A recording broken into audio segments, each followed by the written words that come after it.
Michael had always found solace in the companionship of his loyal dog, Bella, especially after the tragic loss of his wife to cancer.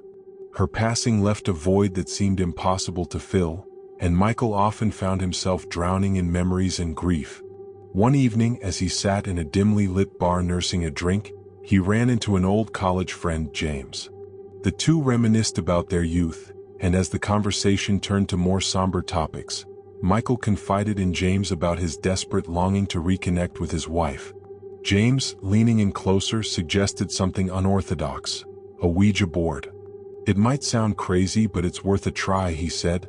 Michael, in his vulnerable state, agreed. The idea of reaching out to his wife, even through supernatural means, was too tempting to pass up. Later that night, Michael set up the Ouija board in his living room. He lit candles and placed a photo of his wife beside the board. With trembling hands, he began the ritual, hoping to make contact. Hours passed, but there was no response. Frustrated and disheartened, he threw the board aside and went to bed.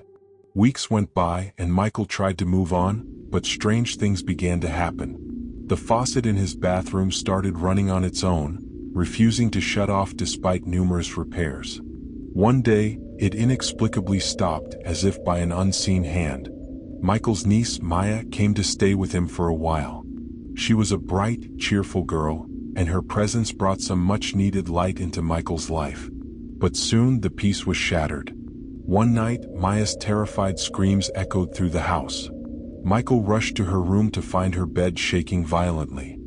He comforted her, thinking it was just a nightmare, but the fear in her eyes told a different story. A few days later, a foul odor began emanating from Maya's room.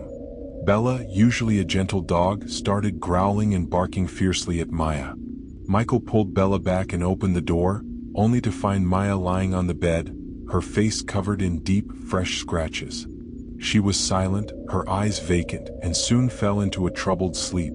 Concerned and desperate, Michael invited his colleague VJ over, along with VJ's father, who was known to dabble in the paranormal. As they entered the house, VJ's father immediately sensed something amiss. He walked towards Maya's room, and upon opening the door, they were met with a horrifying sight. Maya was floating above her bed, her face contorted in a grotesque, unnatural expression. VJ's father, undeterred, began chanting sacred lines, calling upon divine protection.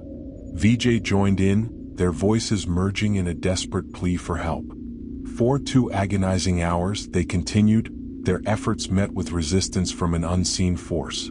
Maya screamed and writhed, but eventually she calmed down, her body lowering gently back onto the bed.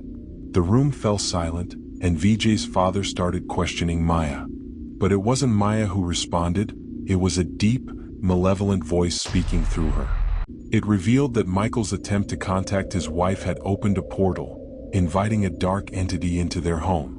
In a final, decisive act, VJ's father poured a herbal fluid over Maya, reciting a powerful incantation.